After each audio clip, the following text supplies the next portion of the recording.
Matteo Renzi, që ka mbajtur postin e kryeministrit të Italisë, vizitoi kampin e Gjadrit. Nga atje ai tha se paratë italianëve në vend që të shkojnë për rroga dhe pensionet, po shkojnë dëm.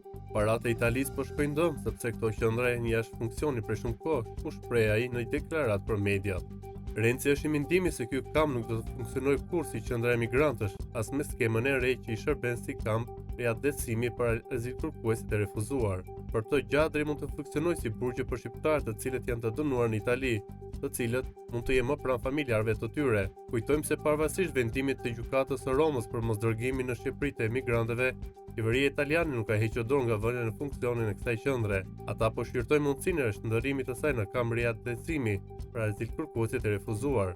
Kampi i Gjadrit do të ketë këtë funksion të paktën deri kur Gjykata Europiane të Drejtave të Njeriut të përcaktojë se cilat konsiderohen vende të sigurta origjine, një listë që të ketë fuqi në të gjithë Bashkimin Evropian.